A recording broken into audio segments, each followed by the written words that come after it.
North America, வட America. அங்கேயாமல் ஒரு சீட்டு காலியாக இருக்குது, மாதிரி உட்காருங்க.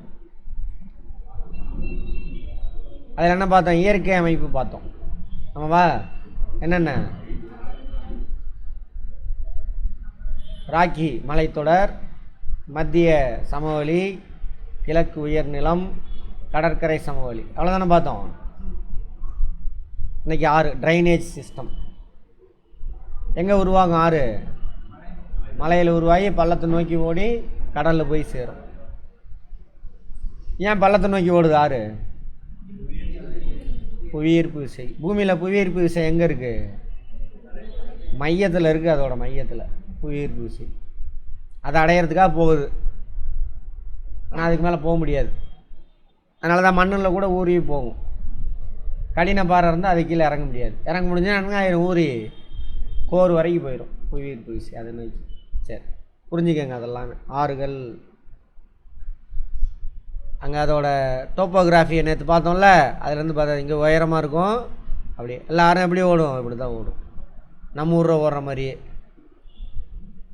எல்லாம் கிழக்கு நோக்கி தான் அதிகமான ஆறுகள் ஓடும். மேற்கு தொடர்ச்சி மலை இருக்கா, அங்கே அந்த ஆறுகள் என்னென்ன இருக்குது, எது இருக்குதுன்னு பார்ப்போம்.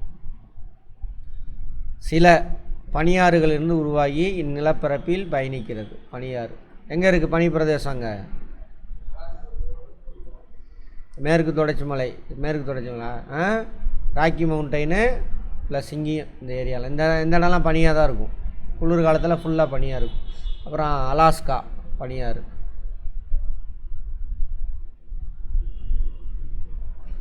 மிசிசிபி, மிசோரி, இதுதான் வட அமெரிக்காவில் நீளமான ஆறுகள். இது ரெண்டையும் தனித்தனி ஆறாக பார்க்குறாங்க. ஒன்றா சேர்த்தா உலகத்திலே நீளமான ஆறு இதுதான். மிசோரி, மிசிசிபி இங்கே ஓடும்.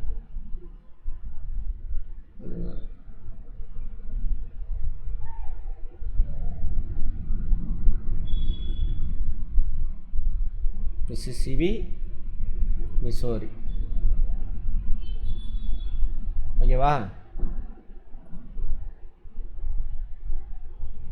இவை இரண்டும் இணைந்து நோன் பேனாவிலிருந்து மெக்சிகோ வளைகுடா வரை 6114 கிலோமீட்டர் நீளம் பயணித்து உலகின் 4வது மிகப்பெரிய நதி. தனித்தனியாக இருக்கனால 4வது மிகப்பெரிய நதி. ரெண்டையும் தனித்தனியாக இதோட லென்த்து கூட்டி போட்டாங்க அப்படின்னா எவ்வளோ வரும்? இதுதான் நீளமான நதியாக இருக்கும். உலகத்தில் 4வது பெரிய நதி. உலகத்தில் முதல் பெருசுனா நீளமான நதி சொல்கிறாங்க. உலகத்தில் நீளமான நதி எது? நைல் நதி. பெரிய நதி அப்படின்னு கேட்டாங்கனாக்கா அமேசான். பெருசுனா குண்டாக இருக்கிறது அப்படி வச்சுக்கோங்க. அதிக பரப்பில் வரும். ரிவர் சிஸ்டம்னா என்னென்னு பார்த்தோம். வடிகால் அமைப்பு. முதல்ல சிஸ்டம் அப்படிங்கிற வார்த்தைக்கு அர்த்தம் என்ன? எங்கே அந்த கம்ப்யூட்டர் அவங்க இல்லையா? சிஸ்டம்னா என்ன?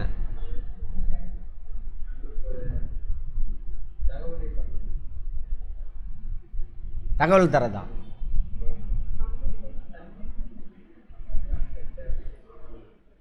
டைஜஸ்டிவ் சிஸ்டம் அது என்ன தகவல் கொடுக்குது? செரிமான மண்டலம் என்ன தகவல் கொடுக்குது? அது சிஸ்டம்னாவே அர்த்தம் வேறு. சிஸ்டம் மீன்ஸ் தமிழில் வந்து அமைப்பு அல்லது மண்டலம்.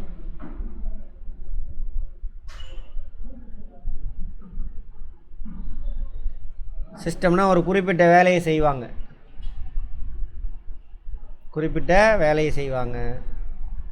சிஸ்டத்தை பிரிச்சிங்க அப்படின்னா அதுக்குள்ளே சப்சிஸ்டம் இருக்கும்.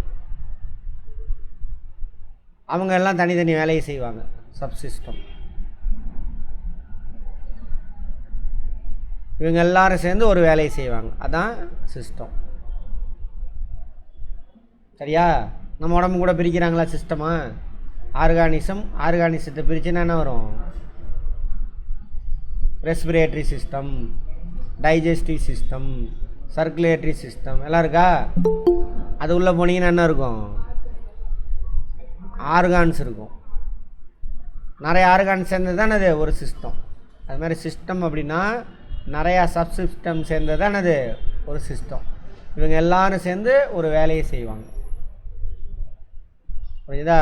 அதான் ட்ரைனேஜ் சிஸ்டம்.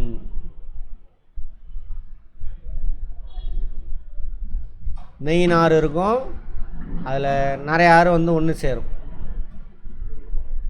ஒன்று சேர்ற ஆறுக்கு பேர் என்னன்னு பார்த்தோம்? ட்ரிபியூட்டரி. வெரி குட், துணையாறு. துணையாறுகள்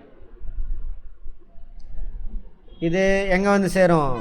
மெயினாக இளநிலை 2வது நிலையில் மிடில் கோர்ஸில் சேரும். அடுத்து எட்ஜு முதிர்ச்சி நிலை இருக்கு இல்லையா, ஃபைனல் ஸ்டேஜுக்கு கடலில் போய் சேர்றோன்னா அங்கே வந்து என்ன ஆயிரும்? சமவெளி ஆயிரும், ரொம்ப ஸ்லோப்பு கம்மியாயிரும்.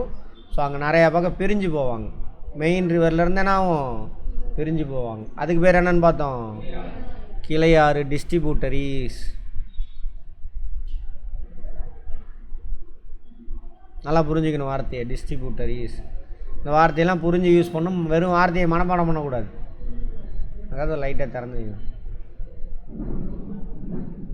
டிஸ்ட்ரிபியூட்டரிஸ், கிளையாறு. இப்படி ஒரு மெயின் ஆறு போதும், லைட்டாக திறந்தால் போதும். மெயின் ஆறு, அதோட துணையாறுகள் தண்ணியை கொண்டு வந்து சேர்க்கறது. கிளையாறுகள் அந்த தண்ணி மெயின் ரிவர்லேருந்து தண்ணி எடுத்துகிட்டு போகிறாங்க. இவங்க எல்லாத்தையும் சேர்த்துனோம்னா அதானது ட்ரைனேஜ் சிஸ்டம். இவங்க எல்லாரும் பாயிறாங்கல்ல அந்த நிலப்பகுதி, அதுக்கு பேர் பேசின், ரிவர் பேசின் அப்படிம்பாங்க. மெயினாறு, துணையாறு, கிளையாறு, அந்த ரிவர் சிஸ்டம். இவங்க எந்த நிலப்பரப்பில் பாயிறாங்களோ அதுக்கு பேர் river basin. River basin Tamil வார்த்தை தெரியல, அங்கே வந்துச்சு நான் சொல்கிறேன். ரிவர் பேசின், ஓகேவா? அப்புறம் இந்த ரிவருக்கு வந்து தண்ணி ஒரு இடத்துல கிடைக்கும், மழை அங்கே தான் பெய்யும், அங்கே இருந்தால் தண்ணி அதுக்கு கிடைக்கும். அதுக்கு பேர் கேட்ச்மெண்ட் ஏரியா, நீர்பிடிப்பு பகுதி. தமிழில் சொல்லுவானே, காவிரி நீர்பிடிப்பு பகுதிகள் மழை பெய்வதால் காவிரியில் வெள்ளப்பெருக்கு சொல்கிறானா? கர்நாடகாவில் குடகு, அதான் நீர்பிடிப்பு பகுதி. அங்கேருந்து இங்கே வரும், பள்ளம் எங்கே இருக்கோ அதை நோக்கி போயிட்டே இருக்கும்.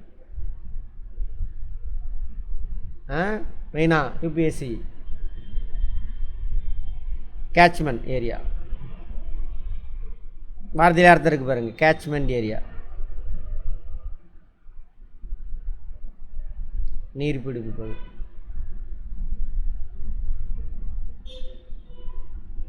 நேராக அங்கே போகும், பள்ளத்தை நோக்கி போய் கடலில் சேரும். புரிஞ்சிச்சா? இப்போ எத்தனை வார்த்தை தெரிஞ்சிருக்கோம்? ட்ரைனேஜ் சிஸ்டம்னா என்ன? சரியா? வடிகால் அமைப்பு, தமிழில் வடிகால் அமைப்பு.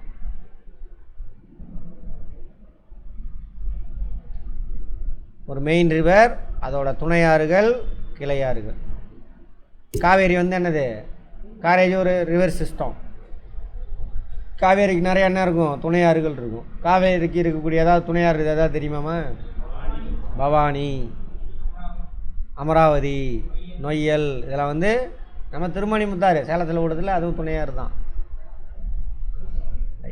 கிளையாறு நிறையா இருக்கும். திருச்சியை தாண்டிட்டிங்கன்னா அந்த பக்கம் நிறையா பிரிஞ்சு போகும், ஏகப்பட்டது இருக்கும். குடமுருட்டி, கொள்ளிடம், குடமுருட்டி, இந்த மாதிரி நிறையா இருக்குது, ஏகப்பட்டது. அந்த பக்கம் இன்னும் போக போக பிரிஞ்சுட்டு இருக்கும் கசகசன்னு. தஞ்சாவூர் பக்கம் போயிட்டிங்கன்னா ஏகப்பட்ட ஆறு, காவேரி தான் பிரிஞ்சு பிரிஞ்சு போகும். தஞ்சை பெரிய கோயில் எத்தனை பேர் போயிருக்கீங்க? இங்கே எவ்வளோ பெரிய ஆறு ஓடுது, அங்கே பக்கத்தில் அது ஒட்டி ஓடுதில்ல, அதுவும் காவேரியோட ஆறு தான். தஞ்சை பெரிய கோயிலை ஒட்டி அது சின்னதாக தான் ஓடும், ஏன்னா பிரிஞ்சிருச்சு நிறையாலாம் அந்த மாதிரி. அப்புறம் கிளையாறு, அப்புறம் கேட்ச்மெண்ட் ஏரியானா என்ன, ரிவர் பேசின்னா என்ன, எல்லாம் தெரிஞ்சிச்சு.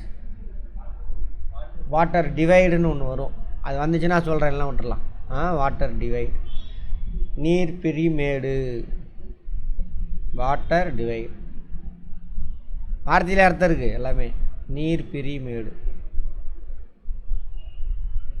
பழைய பூக்கள் இன்னும் நல்லா இருக்கும், எல்லாம் நாசம் பண்ணிட்டானுங்க நீட்டுன்ற பேரில். குப்பையாக அள்ளி போட்டு வச்சுருக்கானுங்க ஃபேக்டாக. கான்செப்ட்லாம் குறைச்சிட்டு அதுவும் கசாமுசான் இருக்குது தப்பு தப்பாக. நீர் பிரிமேடு. இப்போ மேற்கு தொடர்ச்சி மலை இருக்குது, இங்கே மழை பெய்யுது, இங்கே விழுகிற மழை, இந்த பக்கம் விழுகிற மழையெல்லாம் என்ன பண்ணும், கேரளா பக்கம் ஆறாக ஓடும். இந்த பக்கம் விழுகிறது இந்த பக்கம் ஆறாக போகும். இதான் நீர் பிரிமேடு இந்த இடத்துல. முல்லை பெரியாறுலாம் அந்த பக்கம் ஓடும், இந்த பக்கம் மழை பெஞ்சால் தான் நமக்கு வரும் நீர் பிரிமேடு, வாட்டர் டிவைடு. சரி, உருவாகும் இடத்திலிருந்து 3700 கிலோமீட்டருக்கு பிறகு மிசிசிபி ஆற்றுடன் கலக்கிறது. எதை சொல்கிறான், மிசோரியை சொல்கிறான். பாருங்க, சொன்னால அரைகுறை குப்பனுங்க. மிசோரி ஆறு உருவான இடத்துலேருந்து 3700 கிலோமீட்டருக்கு அப்புறம் மிசிசிபி கூட சேருதுன்றான். வட அமெரிக்காவின் மிகப்பெரிய ஆற்றுப்படியாக மெக்கன்சி ஆறு உள்ளது. ஆற்றுப்படுகைன்னே போட்டிருக்காம பாருங்க, ரிவர் பேசின் மெக்கன்சி.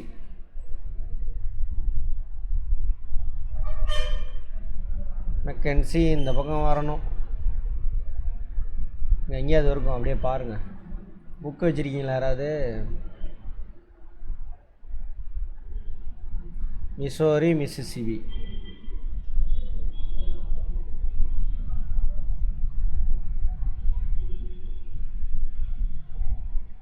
மெக்கன்சி மலை எங்கே இருக்குது?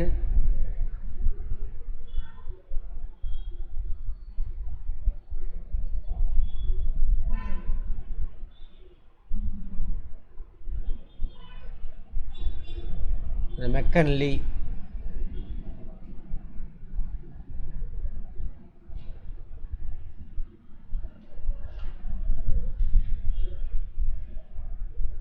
யாராவது பார்த்தீங்களா?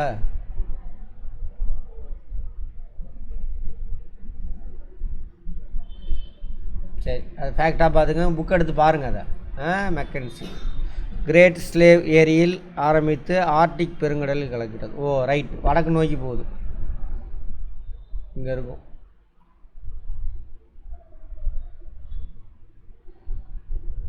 இங்கே எங்கேயாவது கிடக்கும் பாருங்கள், மெக்கன்சி கிரேட் ஸ்லேவ் ஏரியா. என்ன ஏரி? ஸ்லேவ் ஏரி. ரைட். இங்கே போய் ஆர்டிக்கில் போய் கிடக்குதாமா, இங்கே தான் கிடக்கும், அங்கே போய் கரையுது.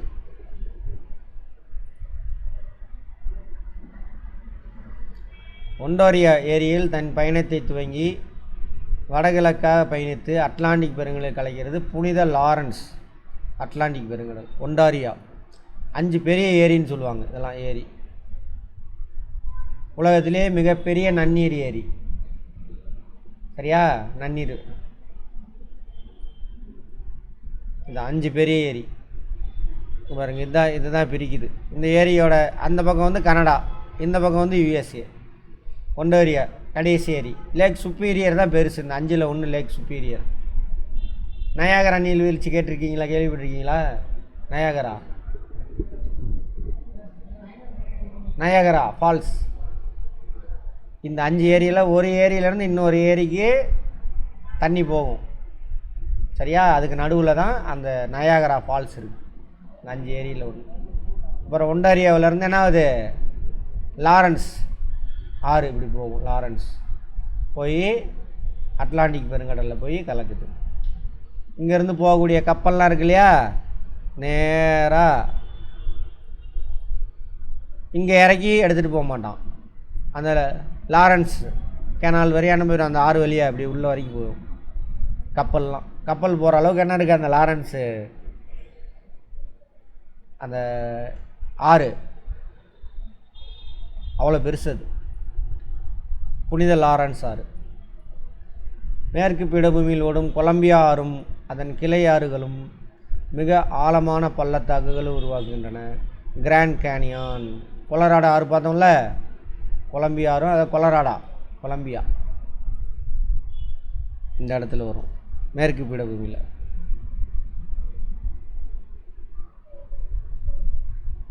கிராண்ட் கேனியன் அதெல்லாம் கொலம்பியா பீடபூமி, கொலராடோ ஆறு. கிராண்ட் கேனியன் பார்த்தோம்ல,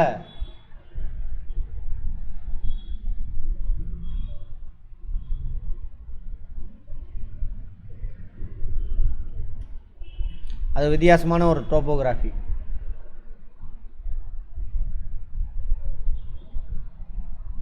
மேலே அகலமாக இருக்கும், உள்ளே போக போக நேராக போய் தண்ணியே கம்மி ஓடிக்கிட்டு இருக்குது. அரிச்சு வாட்டர் அரிச்சு உருவாக்குன இது மியாண்டர் வேறு. இது வளைஞ்சு வேறு போகும். மியாண்டர் ஞாபகம் இருக்கு இல்லையா? வளைஞ்சு உலகின் புகழ் வாய்ந்த மிகப்பெரிய பள்ளத்தாக்கினை கொலராடோ கொலம்பியா பீடபூமியில் உருவாக்கியுள்ளது. கொலராடோ ஆறு கொலம்பியா பீடபூமியில் உருவாக்கியிருக்காங்க. கொலம்பியா பீடபூமியில் தான் கொலராடோ ஆறு ஒன்று. இந்த டெத் வேலின்னு பார்த்தோமா, ஆழமான இடம் ஒன்று இருக்குது வட அமெரிக்காவில், அது அங்கே தான் இருக்குது. இவ்வாறு போக்குவரத்திற்கு பயன்படுத்தும் வகையில் இல்லை என்றாலும் இவற்றின் குறுக்கே அணைகள் கட்டப்பட்டு நீர்ப்பாசனத்திற்கு மின் உற்பத்திக்கு பயன்படுத்தப்படுது. எது? அந்த கொலராடோ ஆறு. ஏன்னா தண்ணி கம்மியாக தானே ஓடுது, ஆழமாக வேறு இருக்குது, அது வளைஞ்சு போகுது. பட் டேம் கட்டி மின்சாரம் தயாரிக்கிறாங்க. மேற்கு மலைத்தொடர் பகுதியின் வடமேற்கிலிருந்து உருவாகும் யூகான் ஆண்டின் 8 மாதங்களுக்கு உறைந்த நிலையிலே காணப்படுகிறது. வடமேற்கு யூகான் இங்கே அலாஸ்கா இதாக இருக்குது பாருங்கள். யூகான் இதான் இதில் பார்த்துருப்பீங்க டிஸ்கவரி சேனல்லாம். சால்மன் ஃபிஷ் அங்கேருந்து குட்டி போட்டு அதோடய குஞ்செல்லாம் ரெடி ஆனவுடனே போகும், அப்படியே கடலுக்கு வந்துடும். ஒரு ரவுண்ட் அடிச்சுட்டு திரும்ப அது அடுத்தது முட்டை போடும். பருவம் அடைஞ்சவுடனே நேராக அங்கே வரும் திரும்ப. அப்படியே அந்த ரிவரோட கோர்ஸுக்கு ஆப்போசிட்டில் என்ன ஆகும், அப்படியே ட்ராவல் ஆகி அங்கே போகும். போகிற வழியில் இந்த கரடிலாம் நின்று பிடிக்கும். அப்புறம் அது சிவப்பு கலராக மாறிடும் அந்த மீன். அது முட்டை இட்டுட்டு இறந்து போயிடும். அந்த கரடிலாம் எடுத்து சாப்பிடும். பார்த்துருப்பீங்க டிஸ்கவரியில். பார்த்துருக்கீங்களா? ஞாபகம் இருக்கா? அந்த ரிவர் தான் அது. அலாஸ்கா எந்த நாட்டுக்கு சொந்தம்னு பார்த்தோம்? யுஎஸ்ஏ. ஆக்சுவலாக ரஷ்யாவுக்கு சொந்தம். அது அவன் விற்றுருவான், என்னடா பண்ண போகிறான் அப்படின்ட்டு. யுஎஸ்ஏ வாங்கிக்குவாங்க. மெக்சிகோ வளைகுடாவில் கலக்கும் ரியோ கிராண்டி நதி அமெரிக்காவிற்கும் மெக்சிகோவிற்கும் இடையில் எல்லையாகும். முக்கியமானதை நோட் பண்ணிக்கோங்க. மெக்சிகோ வளைகுடா இங்கே ரியோ கிராண்டின் இயற்கை எல்லை. இதுக்கு இந்த பக்கம் மெக்சிகோ, அதுக்கு அந்த பக்கம் அமெரிக்கா. பக்கத்து இயற்கை எல்லை தனியாக நம்மளாக பிரிக்கல, ஆர்டிஃபிஷியலாக. அந்த ஆற்றுக்கு அந்த பக்கம் இந்த பக்கம். நமக்கு இந்தியாவுக்கும் சைனாவுக்கும் இயற்கை எல்லையாக அது இருக்குது, இமயமலை இருக்குது. அது மாதிரி நேச்சுரல் பவுண்ட்ரி இங்கிலீஷில். கிராண்ட் கேன்யான் என்பது அமெரிக்காவின் அரிசோனா மாகாணத்தில், மாகாணம் மீன்ஸ் ஸ்டேட்டு, யுனைடெட் ஸ்டேட்ஸ். நாடு தான் சொல்லணும் இவனுங்க, மாகாணம் நம்மளை ஏமாத்துறானுங்க. அங்கே ஸ்டேட்டுன்னு இருக்குல்ல, நாடுன்னு சொன்னாக்கா அப்புறம் இங்கேயும் நாடு தானே சொல்லணும். நம்ம கேள்வி கேட்போம்ல, அப்புறம் தனி நாடு கேட்போம். அதுக்காக பயங்கரமாக திருடனுங்க அவனுங்க. யுனைடெட் ஸ்டேட்ஸ் ஆஃப் அமெரிக்கா, நாடுகளின் கூட்டமைப்பு. அது ஒரிஜினல் ஃபெடரல் கவர்மெண்ட். எது? அமெரிக்கா. நம்ம ஊரில் ஏமாத்துறானுங்க திருட்டு பசங்க. குவாசி ஃபெடரல்மா கேட்டால் இது பார்ப்போம், பாலிடிக்ஸ் பார்க்குறப்ப பார்ப்போம். எல்லாம் இவனுங்களாக உருவாக்குனது. யூனியன் ஆஃப் ஸ்டேட்ஸ் தான் கே ஆற்றினால் உருவாக்க. அது மாதிரி 50 ஸ்டேட் சேர்ந்தது தான் அது யுஎஸ்ஏ. 50 ஸ்டேட் சேர்ந்தது தான் யுஎஸ்ஏ. அதில் ஒரு ஸ்டேட்டு தான் என்னது? அரிசோனா. செங்குத்தான பக்கங்களை கொண்ட மிக ஆழமான பள்ளத்தாக்கு உலகத்திலே. பார்த்தோம்ல கிராண்ட் கேனியான் அது. சரி, அடுத்தது இப்போ வட அமெரிக்கா ஞாபகம் வச்சுக்கோங்க. இக்கண்டத்தின் பனி உறைந்த குறிப்பாக வடக்கு மின்னசொட்டா பகுதியில் பல ஏரிகள் காணப்படுகிறது. பார்த்தோம் இல்லையா? இந்த ஏரியாவில் ஏகப்பட்ட ஏரி இருக்கும். அது இது இது இது அதெல்லாம்.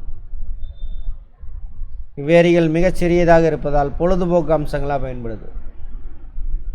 அந்த ஏரியாலாம் இந்த ஏரியாவில் இருக்கலாம், வடக்கு மின்னசொட்டாவில். இதெல்லாம் எல்லாமே ஏரி மாதிரி தான் இருக்கும், பட் பெரிய ஏரிகள் இதெல்லாம். கிரேட் ஏரிகள் எனப்படும் கிரேட் ஏரிகள், கிரேட் லேக்ஸ், கண்டத்தின் மேற்கு கிழக்காக பரவலாக உள்ளது. இதன் முக்கிய தொகுப்பு 5 முக்கிய ஏரிகளை கொண்டுள்ளது.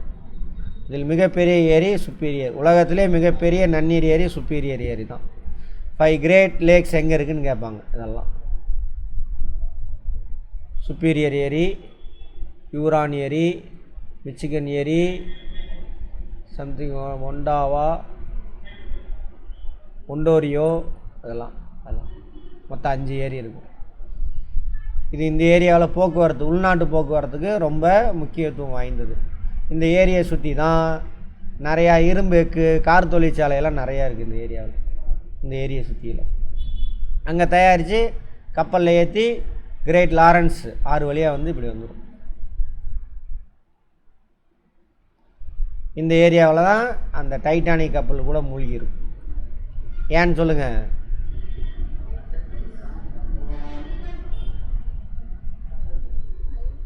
வெப்ப நீரோட்டமும் குளிர் நீரோட்டம் சேர்ற இடம்.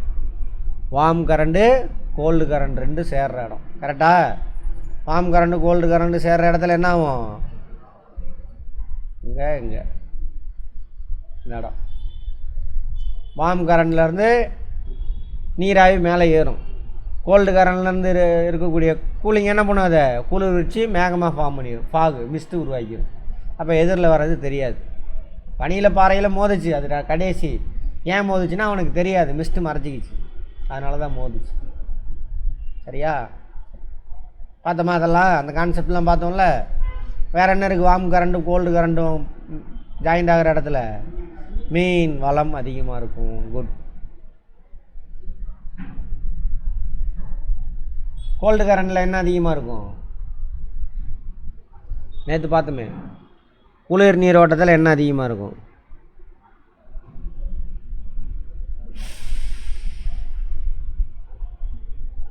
மணிகண்டன், கார்பன் டை ஆக்சைடு அதிகமாக இருக்குங்க. வெப்ப நீரோட்டத்தில் வெப்பம், குளிர் நீரோட்டத்தில் கார்பன் டை ஆக்சைடு அதிகமாக இருக்கும். கார்பன் டை ஆக்சைடு எதுக்கு வேணும்?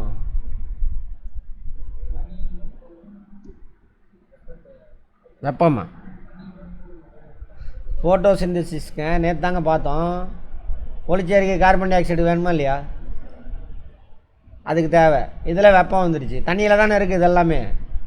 3 இருக்கிற இடத்துல என்ன பண்ணும்? ஃபோட்டோசிந்தசிஸ் சிறப்பாக நடக்கும். அப்போ அங்கே தான் தாவரம் இருக்குதுன்னு அர்த்தம். தாவரம் இருந்தால் என்ன ஆகும்? மீன் நிறையா இருக்கும். அவ்வளோதான், சிம்பிள் லாஜிக். ரொம்பலாம் பெரிய விஷயம்லாம் இல்லை, இது ஒரு பெரிய கம்பசித்திரம்லாம் இல்லை. இந்த மாதிரி சின்ன சின்ன விஷயம் இதெல்லாம் புரிஞ்சிருந்தால் நீங்கள் அறிவாளி. அவ்வளோதான். வார்த்தையை மனப்பாடம் பண்ண அறிவாளி கிடையாது. மக்கு சாம்பிராண்டின்னு அர்த்தம். மக்கு சாம்பிராண்டிலாம் இல்லை, அறிவிலி மாக்கள். யாரும் மக்கு சாம்பிரான்லாம் இல்லை, எல்லாம் டேலண்டடு தான். உங்களை கெடுத்து விட்டானுங்க, உங்கள் டேலண்ட்லாம் கெடுத்து விட்டானுங்க. இது உலகின் மிகப்பெரிய நன்னீர் ஏரி. எது? சுப்பீரியர், வின்னிபெக் ஏரி, கிரேட் பேரியர் ஏரி மற்றும் அதபாஸ்கா ஏரி ஆகியவை கனடாவில் காணும் பிற ஏரிகள். அந்த பக்கம் இருக்கிறது கிரேட் பேர், வின்னிபெக், அதபாஸ்கா, இதெல்லாம் மற்ற ஏரிகள். வின்னிபெக் இங்கே இருக்குது பாருங்கள், இல்லை கனடா.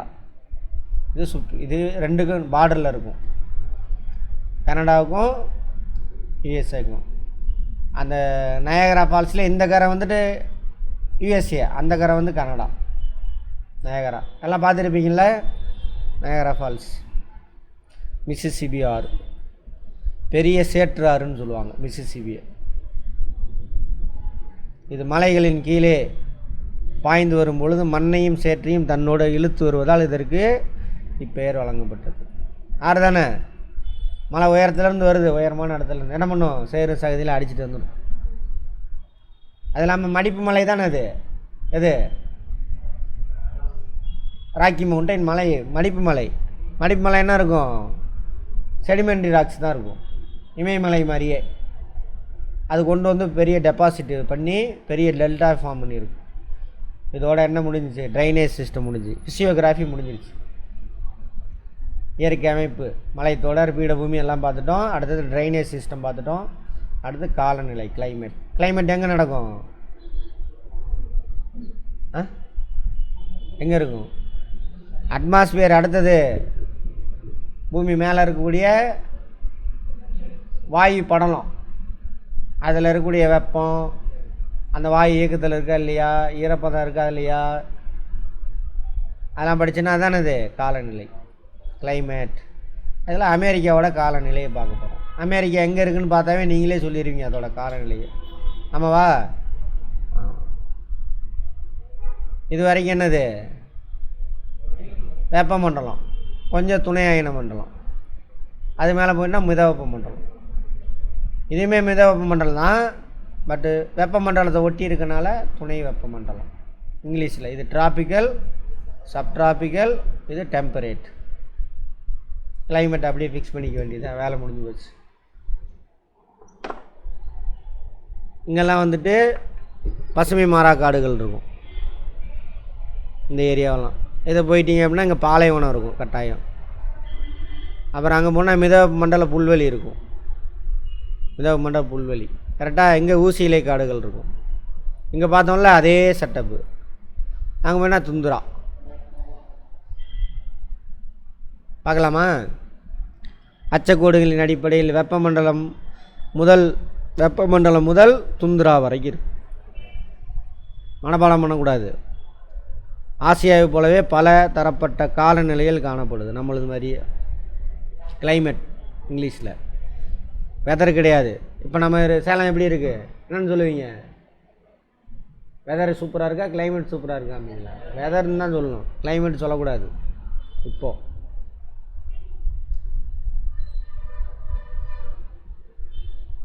இந்தியாவில் இமயமலைகள் போல் இல்லாமல் ராக்கி மலைத்தொடர் வடக்கு தெற்காக அமைந்துள்ளதால் இந்த ஆர்டிக் பகுதியில் வீசும் கடும் குளிர் காற்றினை தடுக்க அரணாக செயல்படவில்லை.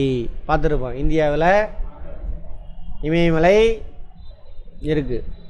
பார்ப்போம், திரும்பவும் பார்ப்போம்.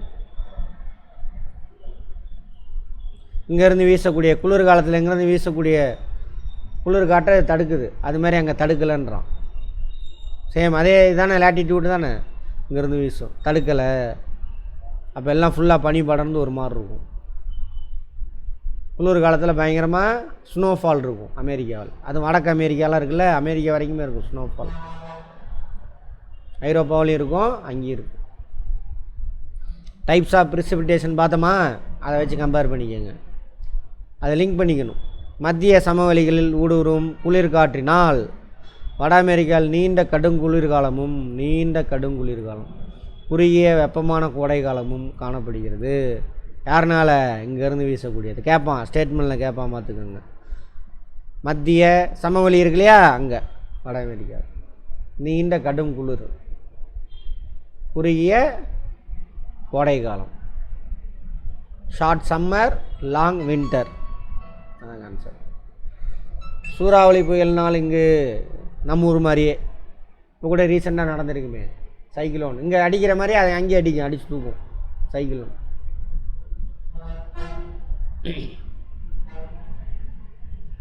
மழை பொழிவு உண்டாகிறது. சைக்ளோன் பார்த்தோம்ல நம்ம ஊரில், அதே மாதிரி ஆர்டிக் பகுதி குளிர்ந்தும் வறண்டும் காணப்படுகிறது. ஆர்டிக் பகுதி வறண்டா காணப்படும், குளிர்ந்தும் வறண்டும் ட்ரையாக இருக்குன்றான். ஆமாவா? ஆமாம், ட்ரையாக தான் இருக்கும். வெப்பம் இருக்காது, அது குளிர். ஈரப்பம் தான் இருக்காது, அதுக்கு வேறு என்னது? ட்ரை, வறண்டு. புரியுதா? வெப்பம் இல்லைன்னா ஈரப்பம் தான் இருக்காது. ஈரப்பதம் வேறு, வெப்பம் வேறு. சரியா? வெப்பம் ஆற்றல், ஈரப்பதம் H2O மாலிகுல். ரெண்டையும் கன்ஃபியூஸ் பண்ணிக்கக்கூடாது. பல டைம் சொல்லியிருக்கேன், வராதவங்களாம் வீடியோ பாருங்கள். இங்கு குளிர்காலங்கள் நீண்டு கடும் குளிரோடும் கோடை காலம் குறுகி இருக்கிறது. எங்கே? Arctic region. அது நார்மல் தான். இந்த பக்கம் யுரேசியா பார்த்தோம்ல, அதே மாதிரி வடக்கிலிருந்து தெற்கு நோக்கி செல்ல செல்ல கோடை காலம் வெப்பமானதாகவும் குளிர்காலம் மிகுந்த குளிரோடும் காணப்படுகிறது. இங்கேருந்து கீழே வர என்னது? மித வெப்ப மண்டலம். அதுவும் இல்லாமல் டிராபிக்கில் ஒட்டி இருக்குது. அங்கேருந்து வர என்னாகும்? கோடை காலம் பயங்கர ஹாட்டாக இருக்கும், குளிர்காலம் பயங்கர குளிராக இருக்கும். நம்ம வட இந்தியா மாதிரி இங்கே பாருங்கள், வட இந்தியாவுக்கு நேராக தான் இருக்கும். அதெல்லாம் வட இந்தியா அப்படி தான் இருக்கும். சப்ட்ராபிக்கல் துணை அயன மண்டலம், அதே கிளைமேட் இங்கே இருக்கும். மத்திய சமவெளிகளில் உறைபனியோடு கூடிய குளிர்காலமும் உறைபனி ஃப்ரோஸ்ட் வெப்பமண்டலம் போன்ற அதிக வெப்பமுடைய கோடை காலமும் காணும். இப்போ நம்ம பேசினது தான். வட அமெரிக்க கண்டத்தின் தெற்கு பகுதியில் பெரும்பாலும் ஆண்டு முழுவதும் வெப்பமான காலநிலையே நிலவுகிறது. ஆண்டு முழுவதும் தெற்கு பகுதி இது மெக்சிகோ அதெல்லாம் இருக்குல்ல, இது அது கடற்கரை வேறு பக்கத்தில் இருக்குது. அதனால் இங்கேயும் எப்படி இருக்கும்? ஈக்குவேட்டர் கிளைமேட்டு அடிக்குங்க மெயினாக. இது என்னது? West Indies. அங்கெல்லாம் இந்த யூடியூபர்லாம் அங்கே போயிட்டு வீடியோ எடுத்து போடுறான் பாருங்கள். இதை புரிஞ்சுட்டு போனீங்கன்னா அவன் என்ன சொல்ல வரான்னு உனக்கு புரியும். அவனுக்கு அரை குறையாக தெரியாதவனுக்கு ஏன்னு நீங்கள் தெரிஞ்சுக்குவீங்க. மிசிசிபி மிசோரி ஆறுகளின் முகத்துவார பகுதிகளும் வளைகுடா வளைகுடா கடற்கரை பகுதியிலும் கோடை காலங்களில் வீசும் வடகிழக்கு பருவக்காற்றினால், வடகிழக்கு எப்பறம் வீசும் கோடை காலத்தில்? வடமேற்கு தானே வீசணும். கோடை மழை பெறுகின்றன. எங்கெங்கே சொல்கிறானுங்க? இங்கே வடமேற்கு தான் வீசணும். வடகிழக்கா? ஓ, இந்த இடமா? சரி, இந்த இடம்னாலும் செட் ஆகாது. இந்த வளைகுடா பகுதி கடற்கரை ஓரம். கோடை காலம் இங்கேருந்து தான் இங்கே வீசும். வடமேற்கு கோடை காலத்தில் மாற்றி சொல்லிட்டானுங்க. வடமேற்கு காற்று. சூடான ஈரப்பதம் மிகுந்த தென்மேற்கு பருவக்காற்றுகள் வட அமெரிக்காவின் வடமேற்கு பகுதிகளுக்கு மழைப்பொழிவை தருவதோடு, வடமேற்கு பகுதி இல்லாமல் அப்பகுதி வெப்பமாக இருக்கும் உதவுகிறது. இந்த ஏரியா வட அமெரிக்கா வடமேற்கு பகுதி இங்கே. சரி, சும்மா படிச்சுக்கோங்க. வடமேற்கு கடற்கரை பகுதியில் நகரும் அலாஸ்கா வெப்ப நீரோட்டம் அப்பகுதியில் பனி உறையாமல் இருப்பதற்கு காரணமாக இருக்கிறது. அலாஸ்கா வெப்ப நீரோட்டம் பார்த்தோமா? இங்கே இதான் அலாஸ்கா. நார்மலாக எப்படி இருக்கணும்? இப்படி குளிர் நீரோட்டம் தான் இருக்கணும். இந்த இடத்துல ஆனால் வெப்ப நீரோட்டம் ஓடிட்டு. இப்போ வெப்ப நீரோட்டம் இங்கே ஓடுறதுனால என்ன இந்த இடத்துல உறையாது. சேம் இங்கே மாதிரியே. எங்கே இந்த இடத்துல வெப்பம், இந்த ட்ரிஃப்ட் இருக்குல்ல, வெப்ப நீரோட்டம், அதனால தான் இங்கே கடல் உறையலை. அதே மாதிரி கிளைமேட்டுங்க. அப்போ வருஷம் முழுவதும் என்ன பண்ணலாம்? போக்குவரத்து வச்சுக்கலாம். அலாஸ்காவில் கப்பல் போக்குவரத்து.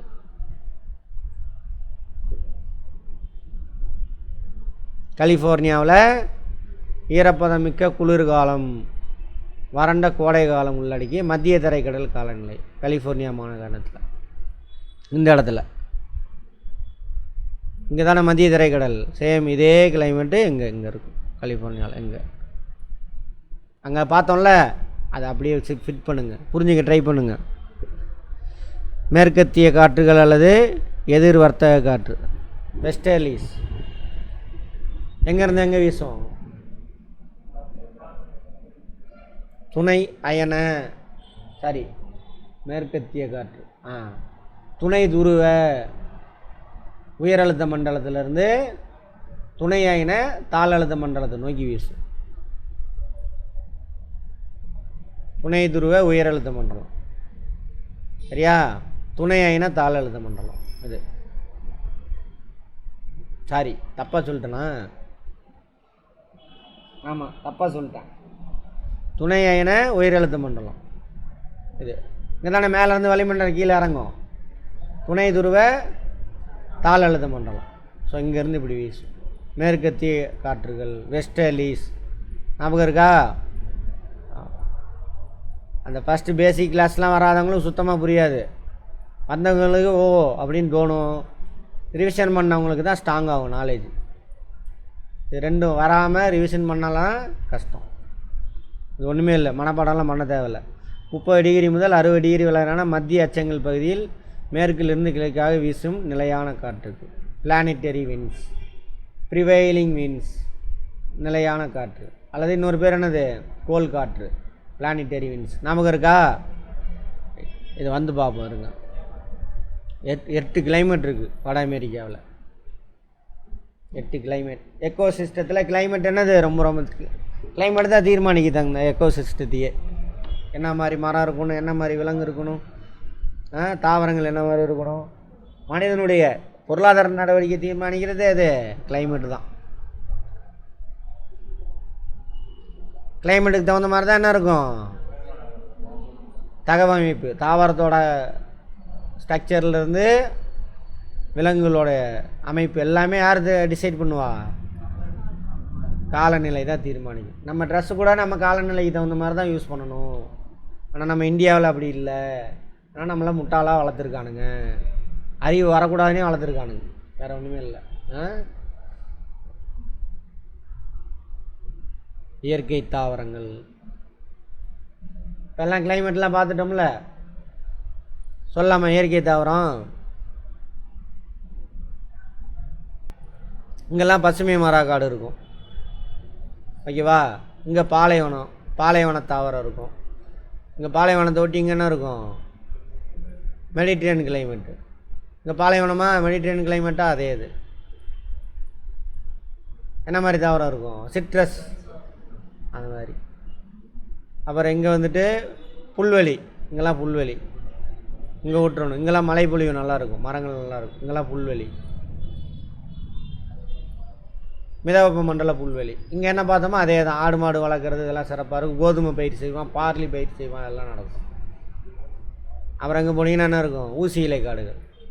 அதுக்கு அந்த பக்கம் போயிட்டானா இருக்கும் துந்துரா. அவ்வளோதான். இந்த பக்கம் கலப்பு காடுகள், இந்த இங்கே இருக்குது, ஐரோப்பாவில் இருக்கிற மாதிரி. அவ்வளோதாங்க வெஜிடேஷன். விலங்குகள் அதுக்கு தகுந்த மாதிரி.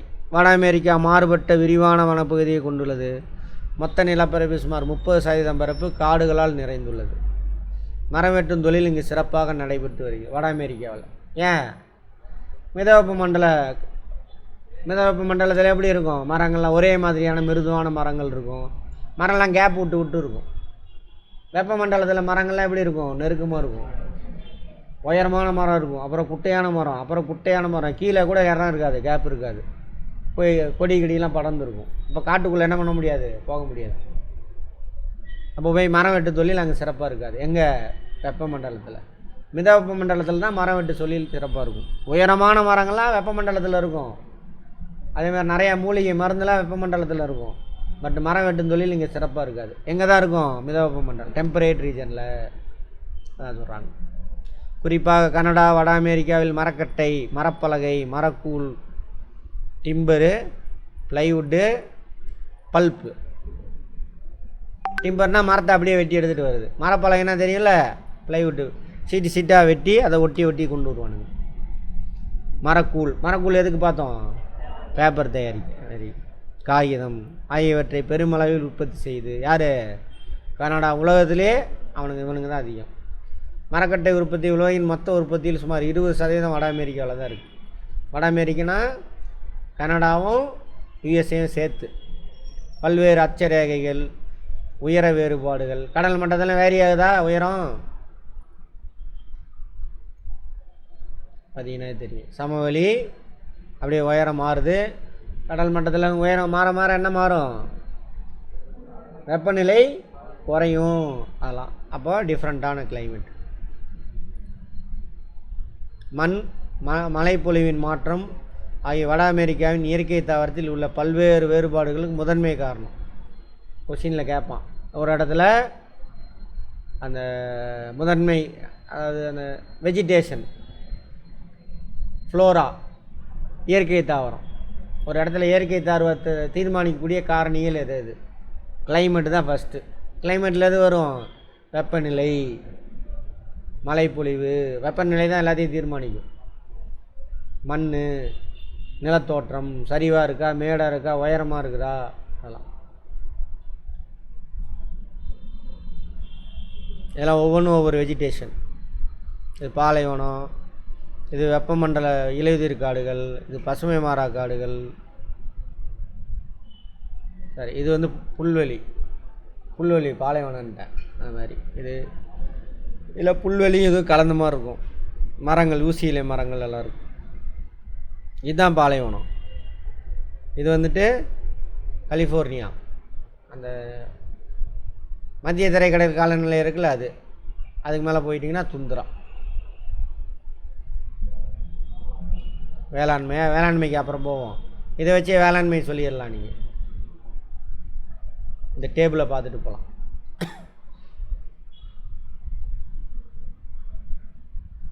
தூந்திரா காடுகள் வடக்கில் இருந்தே வருது. தூந்திரா காடுகள் எங்கே இருக்கும்? அங்கே என்னென்ன இது இருக்கும்? ஊசியில மரமா?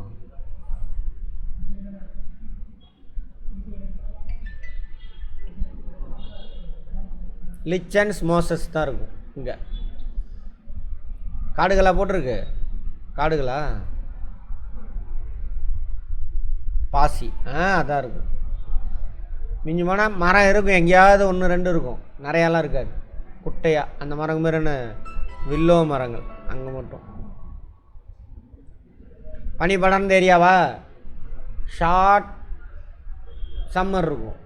அதுவும் வெயில்லாம் இருக்காது, மைனஸில் தான் இருக்கும், -10 அந்த மாதிரி. அப்போ பாறைகள்லாம் சூரிய ஒளி பட்டுச்சுனாக்கா அந்த பாறையில் இருக்கக்கூடிய ஐஸ் பனியெல்லாம் உருகி தண்ணி கிடைக்கும், வெப்பம் கிடைக்குது. ஸோ அந்த பாறையில் என்ன பண்ணியிருக்கோம், பாசி இதெல்லாம் வளரும். அதான் லிச்சன்ஸ் மோசஸ். நீண்ட கடுமையான கடும் குளிர், குறுகிய குளிர்ச்சியான கோடை காலம், மிக குறைந்த மழைப்பொழிவு இருக்காது. சரியா? கனடாவின் வடக்கு கடற்கரை பகுதியில் மற்றும் வட தீவுகள் போட்டிருக்கோமா? பாசி, மரப்பாசி, குள்ளமான வில்லோ மரம். ஏன்னா தண்ணி இருக்காது, தண்ணியும் வெப்பமும் எங்கே அதிகமாக இருக்கோ அங்கே தான் உயரமான மரங்கள் இருக்கும். மனுஷனுக்கு செல்வம் பணம் மாதிரி, வெயிட்டாக ஆள் இருக்கானா நல்லா ஹெல்த்தியாக நல்லா பணம் இருக்குன்னு அர்த்தம்.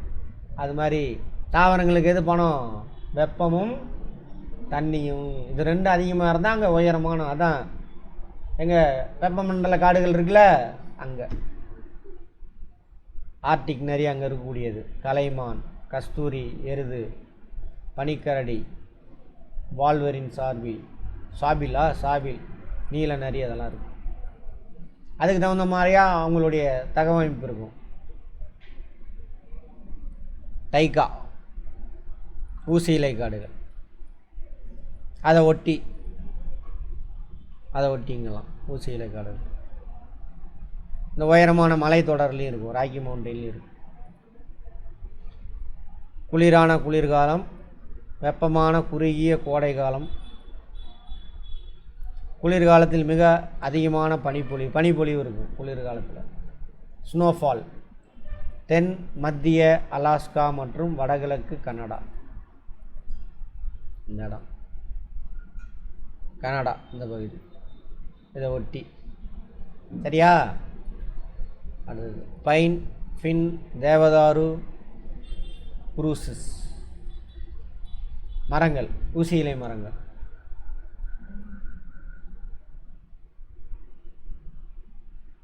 இலை சின்னதாக தான் இருக்கும், கீழே முள்ளாக இருக்கும். ஏன்னா அதுவே தண்ணி இல்லாமல் தானே வளருது, அங்கே தண்ணி இருக்காது அவ்வளோவா. நீர்நாய், நரி, வெள்ளை கீரி, சும்மா அதை மட்டும் பார்த்துக்கங்க, இது ரொம்ப பெரிய இதெல்லாம் மனப்பாடம் பண்ணிகிட்டு இருக்காரு. கருப்பு கரடி, கிறிஸ்லி கரடி, அதெல்லாம் டிஸ்கவரியில் வராமல் பாருங்கள். அலாஸ்காவில் வரும்பொழுது அதெல்லாம் காட்டுவானுங்க, அதான் கரடி சாப்பிட்டுட்டு. மிதவெப்ப மண்டல புல்வெளி. யூரோப்பில் என்ன புல்வெளி, ஸ்டெப்பி. இங்கே பிரைரி, பெரிய புல்வெளி ஃபுல்லாக இருக்கும், கனடாவிலேருந்து இங்கே வரைக்கும். அந்த புல்வெளியில் கோதுமை, பார்லி இதெல்லாம் விளையும். புல்வெளியில் வேறு என்ன இருக்கலாம், ஆடு மாடு மேய்க்கிறது முக்கியமான தொழில். அங்கே தான் அந்த கவுபாய் இவனுங்களாம். அதுவும் ஹெலிகாப்டர்லாம் போய் மாட்டை விரட்டிட்டு வருவானுங்க, பார்த்துருக்கீங்களா? பார்த்தது இல்லையா? டிஸ்கவரியில் வரும் பாருங்கள், அந்த காட்டில் மேய்ஞ்சிக்கிட்டு போய் ஓட்டிகிட்டு வருவானுங்க.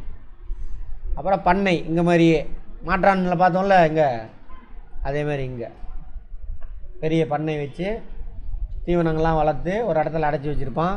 அதை அறுவடை பண்ணி அதில் பால் கறக்கிறதுக்கு தேவையானலாம் மிக்ஸ் பண்ணி வெட்டி போட்டு நிறையா பால் கறந்து, அந்த டென்மார்க்கில் கதை சொன்னல அதேமாரி அந்த பால் எடுத்து அந்த பால்லேருந்து ஃபேட்டை மட்டும் பிரிச்சுக்கிட்டு பாலெல்லாம் திரும்ப பண்ணிக்கு ஊற்றி பண்ணியை வளர்த்து ஃபேட்டு மில்க் ப்ராடக்ட்டு அதில் அடுத்து. ஏன்னா அவங்க ஒரு குளிர் தானே, அந்த ப்ராடக்ட் சாப்பிடுவானுங்க. நேற்று சொன்ன கதையெல்லாம் அப்படியே சேர்த்திக்கங்க. இங்கே என்ன இருக்கோ அதே தான் இங்கேயும் இருக்கும்.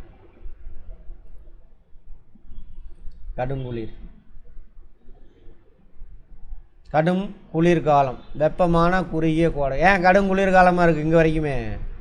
இங்கே தான் தடுக்கிறதுக்கு மழை இல்லை, துருவ காற்று இங்கே வீசுது, கடும் குளிர். பட் இருந்தாலும் புல்வெளியில் மேய்க்க முடியாது, புல்லெல்லாம் ஃப்ரீஸ் ஆகிரும். அப்போ இங்கேருந்து என்ன ஆகுனாக்கா ஒரு லோக்கல் விண்டு வீசும். இந்த இடத்துல இந்த அலாஸ்கா கரண்ட் இருக்குல்ல, அங்கேருந்து ஒரு லோக்கல் விண்டு வீசும், அது வெப்ப காற்று. ஸோ அங்கே ஃப்ரீஸ் ஆகாமல் பார்த்துக்கும். புல்லெல்லாம் இருக்கும், மாடு மேய்க்கிறதுக்கு அது ஹெல்ப் பண்ணும். அடுத்து ஐக்கிய அமெரிக்க நாடுகள், மத்திய பகுதி மற்றும் மத்திய கனடா. யுஎஸ்ஏனுடைய central part and central part of Canada, அது அதோட சேர்த்து தான் போட்டிருக்கேன். இந்த கர்சர் தெரியுதுல்ல, புற்கள், முட்புதர்கள், மூலிகைகள். மழைப்பொழிவு கம்மி தானே, அதனால் புல் தான் இருக்கும், மரங்கரை இருக்கும், அது முள் புதராக இருக்கும். நம்ம ஊர்லாம் இருக்குல்ல, அந்த திருச்சி, ராமநாதபுரம், அரியலூர், மத்திய மாவட்டங்கள்லாம் அது மாதிரி முன்னாடியே சொல்லியிருப்பேன். எப்பயுமே கடற்கரையில் அதிக மழை பொழிவு இருக்கும், இங்கேயும் சரி இங்கேயும் சரி. ஏன்னா கடலில் இருந்தால் தண்ணி எடுத்துகிட்டு வரும். அது இங்கே நிறைய கொட்டிட்டு உள்ளே வர வர என்ன ஆயிரும், இப்போ பக்கெட்டில் தண்ணி எடுத்துகிட்டு வர மாதிரி பக்கெட்டில் நிறைய ஓட்டை போட்டுக்காங்க, தண்ணி எடுத்துகிட்டு வாங்க.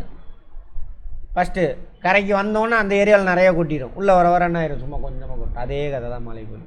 அதே தான் நம்ம ஊர்லேயும் நடக்கும். இந்த மத்திய மாவட்டங்கள்லாம் இருக்குல்ல, அங்கெல்லாம் இது மத்திய இந்தியாவே அப்படி தான் இருக்கும், ட்ரையாக தான் இருக்கும். அதனால் ராமநாதபுரம், தூத்துக்குடி கூட கடற்கரையில் இருக்கும். அது காரணம் என்ன, ஸ்ரீலங்காவில் கொட்டிடும் மழையெல்லாம். அந்த பக்கம் தள்ளி இருக்கா, ஸ்ரீலங்காவில் கொட்டிடும். அது ராமநாதபுரம், மதுரை, அப்புறம் விருதுநகரும் அதே மாதிரி தான். கீழே அது கீழே வரணும். விருதுநகர், ராமநாதபுரம், மதுரை, புதுக்கோட்டை, அரியலூர், அப்படியே திருவண்ணாமலையெல்லாம் பிரச்சனை இருக்காது. ஏன்னா திருவண்ணாமலையில் சுற்றிலும் மலை இருக்குது. இப்போ போதில் மேகம் எங்கெங்கெல்லாம் மவுண்டெயின் இருக்குது அங்கே மோதி ரைஸாகி மழை கொட்டிடும். அதனால் திருவண்ணாமலையெல்லாம் பிரச்சனை இல்லை. அதை தாண்டி ஆந்திரா போயிட்டிங்கன்னா மலை, கிழக்கு தொடர்ச்சி மலை எங்கே இல்லையோ அங்கெல்லாம் ட்ரை, நம்ம ஊர் மாதிரியே தான் இருக்கும். சரியா? அடுத்தது ஓயோடோ நாய், ஏதோ ஒரு நாய், வலை தோண்டும் விலங்கா ஏதோ ஒன்று, புலி, முயல், புல்வெளி நாய், காட்டெருமை புல் இருக்குல்ல, அது மேயறது காட்டெருமை இருக்கும். அடுத்து மத்திய தரைக்கடல் தாவர வகை,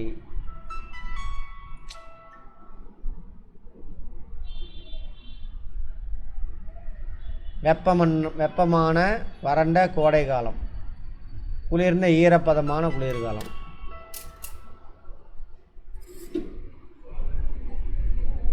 சரியா? எப்பயுமே கோடை காலத்தில் தான் மழை பெய்யும், ஆனால் அங்கே பெய்யாது. அதனால தான் ட்ரை, வறண்ட, வெப்பமான வறண்ட கோடை காலம்.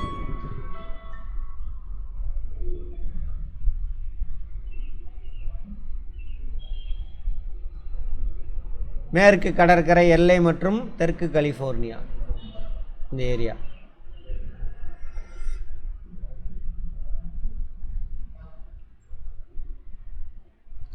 அங்கே என்ன விலைன்னு பார்த்தாங்க, சிட்ரஸ் ஃப்ரூட்ஸ், திராட்சை, ஆரஞ்சு, ஓக்கு, வால்நட், இதெல்லாம். விலங்குகள் அவ்வளோவா இருக்கா, மிஞ்சி போனால் முயல், கீழ் அந்த மாதிரி இருக்கும். சரியா? ரைட். அடுத்தது பாலைவன காடுகள், பாலைவன ரோஜா, இந்த இடம். இதை ஞாபகம் வச்சுக்கணும். இதுக்கு அப்படியே கீழே எதுக்கு, இங்கே மாதிரியே தான் மத்திய தரை காலநிலைக்கு கீழே தானே பெரிய பாலைவனம் உலகத்துலேயே, அதே மாதிரி அதுக்கு கீழே பாலைவனம்.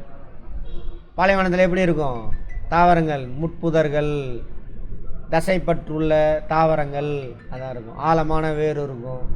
அங்கே என்ன விலங்கு இருக்க போகுது, பாம்பு, எலி, ரெப்டைல்ஸ்லாம் அதிகமாக இருக்கும். இந்த மாதிரி அவ்வளோதான், முடிஞ்சு போச்சு.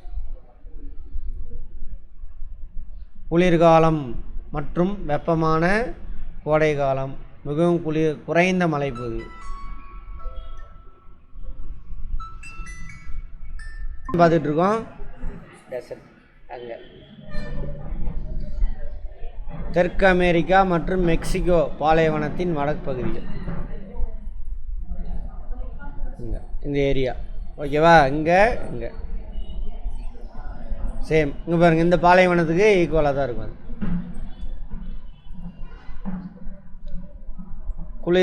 இந்த குளிர்காலம் பயங்கர குளிராக இருக்கும், வெப்பமான கோடை காலம். பாலைவனம் இல்லையா, அது சப்ட்ராபிக்கல்ல, சப்ட்ராபிக்கல். குளிர்காலத்தில் பயங்கர குளிர், வெயில் காலத்தில் பயங்கர வெயிலாக இருக்கும். பட்டு மழை பெய்யாதனால என்ன இருக்காது, பிளான்ட்ஸ் இருக்காது, ஸோ அனிமல்ஸ் இருக்காது. அதனால தான் டெசர்ட். கள்ளிச்செடி வகை, சகுவோரா, கற்றாழை செடி, யூக்கா, எல்லாமே என்னது, அந்த பாலைவன நரி, சிறு வகை சின்ன குட்டியான மான் இருக்கும் அங்கே, தேள், பல்லி, விரியம்பாம்பு, ரெப்டைல்ஸ் எல்லாம் குழி தோண்டி மண்ணுக்குள்ளே போய் உள்ளே வாழக்கூடியது. குளிர் மிகுந்த மிதவெப்ப இலையுதிர் காடுகள், அங்கே போயிடணும் இந்த ஏரியா.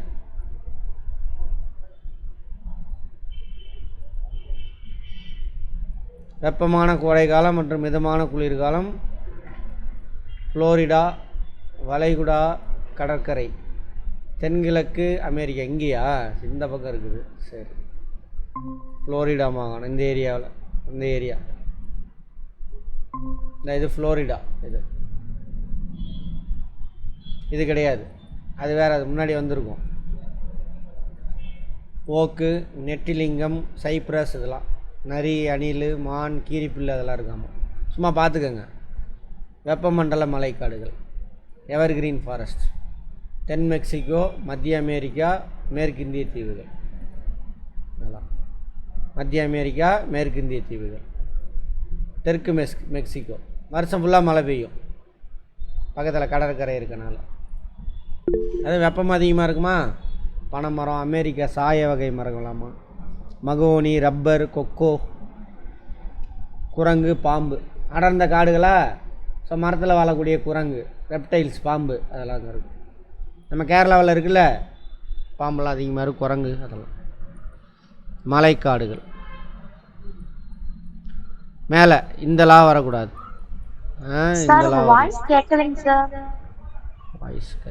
உயரம் செல்ல செல்ல டெம்பரேச்சர் குறையும். அதுக்கு தகுந்த மாதிரி என்ன ஆகும், வெஜிடேஷன்லாம் மாறும். நம்ம ஊட்டியே பாருங்களேன், கீழேருந்து போக போக ஓரளவுக்கு வரைக்கும் அடர்ந்த பசுமை மரக்காடு இருக்கும்.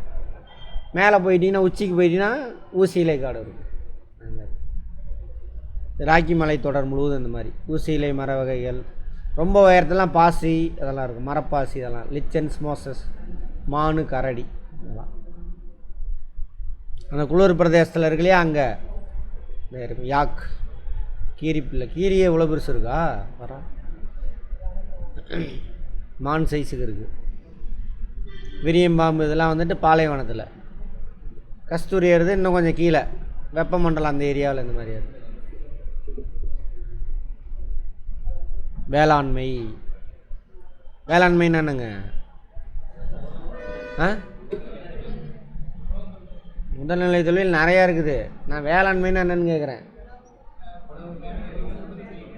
உணவு வந்து தான் கிடைக்குமா? அண்டர்ஸ்டாண்டிங்கே இல்லை. உயிரினங்களை வளர்க்குறது மூலிமா அதிலிருந்து மனிதன் தனக்கு தேவையான உணவு, உடை, இருப்பிடம்லாம் பெறுவான். சரியா? அது தாவரமாக இருக்கலாம், கோழியாக இருக்கலாம், ஆடு மாடு எது வேணாலும் இருக்கலாம். அதான் வேளாண்மை, அக்ரிகல்ச்சர். சரியா? ரைட். ஒவ்வொரு வார்த்தையும் புரியாமல் எந்த ஒரு வார்த்தையும் புரியாமல் பயன்படுத்தக்கூடாது, புரிஞ்சிக்கணும். அதுதான் எஜுகேஷன். மனப்பாடம் பண்ணுறதில்ல வார்த்தையை நம்ம அப்படி தான் கெடுத்து விட்டானுங்க. தயவு செஞ்சு அப்படி பண்ணாதீங்க. வேளாண்மை தொழில் பணிபுரியக்கூடியவர்கள் மிக குறைந்த விகிதத்தினால் ஈடுபட்டு வந்தாலும் அங்கே நம்ம ஊரில் விவசாயத்தில் அதிக பேர் ஈடுபடுறோம். ஆனால் அமெரிக்காவில் அப்படி கிடையாது. நம்ம ஊரில் 50% பேர் விவசாயத்தில் இருக்கும். அமெரிக்காவில் 5லேருந்து 10% செஞ்சால் பெரிய விஷயம். அவ்வளோ பேர் தான் வேலை செய்கிறான் விவசாயத்தில்.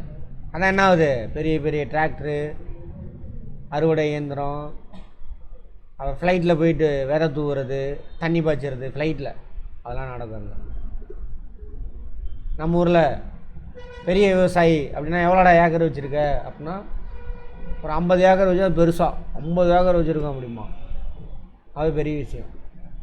50 ஏக்கர்லாம் வச்சுன்னா அவன் அவ்வளோதான், இங்கே தலையை பரப்பான். நம்ம ஊரில் அவன் தானே மேந்துக்கிட்டே இருப்பான்.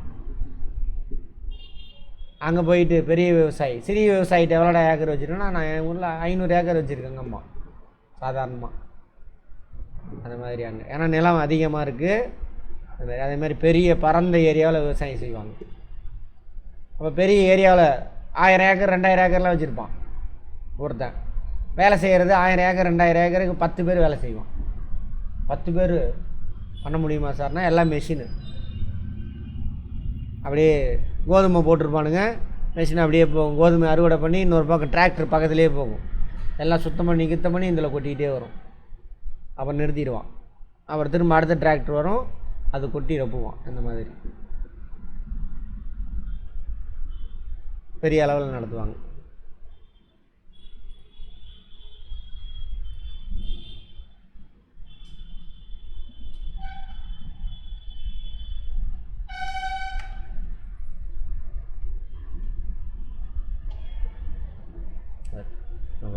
பாருங்கள். அதேமாதிரி படத்தெல்லாம் வருமே பார்த்துருப்பீங்களே, பாருங்கள் எவ்வளோ பெருசுன்னு.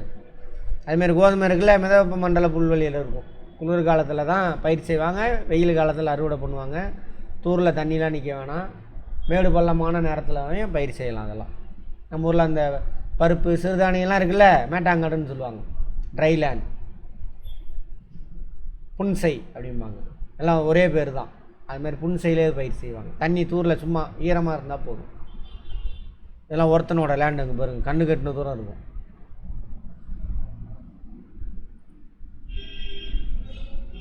அமெரிக்கா அதிகமான உற்பத்தியை தரக்கூடிய அளவில் உள்ளது. கம்மியான பேர் தான் வேலை செஞ்சாலும் உற்பத்தி அதிகமாக பண்ணுறானுங்க. இந்த மாதிரி தான்.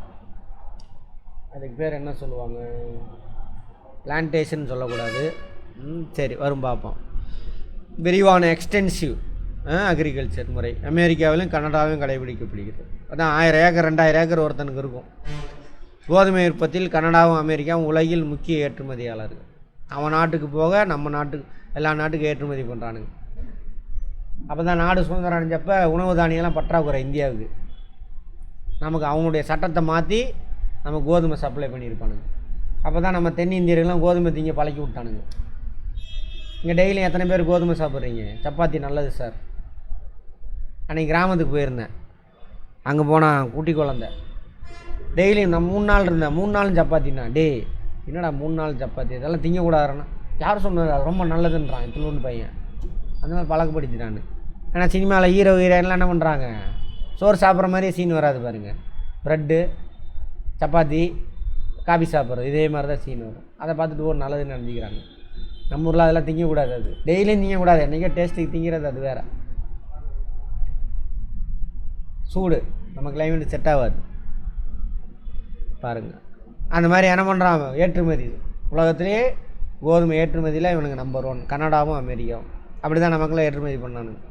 மிதவெப்ப மண்டலமாக அங்கே என்ன விளையும், ஓட்ஸு கதையை நேற்றே சொல்லிட்டேன். எல்லாம் கோதுமை, மக்காச்சோளம், ஸ்வீட் கார்ன் இருக்குல்ல, அது சோயாபீன்ஸு, ப்ரோட்டீன் ரிச்சு சோயாபீன்ஸ்லாம், பார்லி அங்கே தான் நிறையா விளையும். நம்ம ஊரில் விளையாது பார்லி, நம்ம ஊரில் விளையாது. ஓட்ஸு கஞ்சி தயவு செஞ்சு குடிக்காதீங்க. இங்கே என்றைக்கே ஒரு நாள் குடிங்க. நான் டயட் கண்ட்ரோல், பாடி ஸ்லிம் ஆகுறேன் அப்படிலாம் பண்ணாதீங்க தயவு செஞ்சு. அதுக்கு ஹை கலோரி அது. அப்போ அதுக்கு தகுந்த மாதிரி வேலை செய்யணும். பார்லியும் அதே கதை தான். அதெல்லாம் நம்ம ஊரில் விளையாது. பறந்து விறந்த சமவெளிகளில் விளைவிக்கப்படுகிறது கோதுமை. எக்ஸ்டென்சிவ் கேட்பாங்க, எக்ஸ்டென்சிவ் கல்டிவேஷன் எங்கே நடக்குது? விரிவான வேளாண்மை, மிதவெப்ப மண்டல புல்வெளிகள், ஐரோப்பா, வட அமெரிக்கா, அப்புறம் அதேமாரி ஆஸ்திரேலியாவிலையும் கொஞ்சம், அப்புறம் இங்கே இந்த பக்கம் தென் அமெரிக்காவில் பாம்பாஸ் வரும் பார்ப்போம், அர்ஜென்டினா. கோதுமை பயிர் ஐரோப்பிய குடியேற்றங்களால் வட அமெரிக்காவில் அறிமுகப்படுது. கோதுமை அப்போ தான் அறிமுகப்படுத்தியிருக்கானுங்க. ஐரோப்பிய குடியேற்றம் எந்த நூற்றாண்டில் நடந்துச்சு?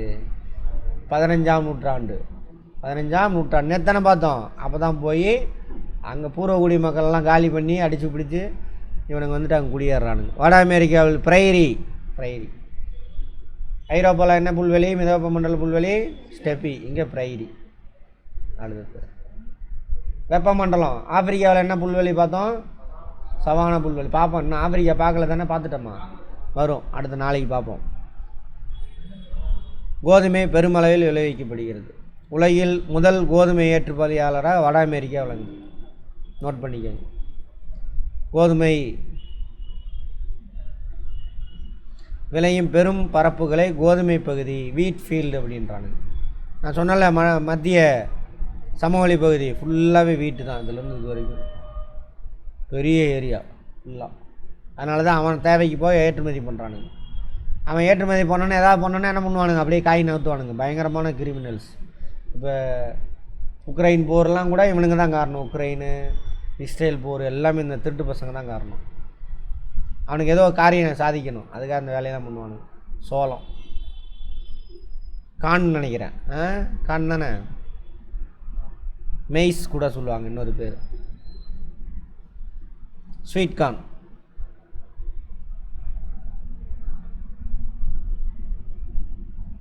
மெய்ஸ் அதான்.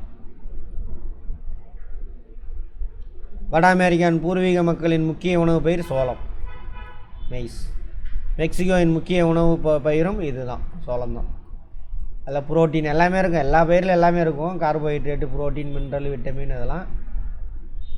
பட் எது அதிகமாக கிடைக்கிது அதுதான் முக்கியம். தெற்கு புல்வெளி ப்ரைரீஸ் பகுதியில் சோளம் அதிக அளவில் அதே ஏரியா தான்.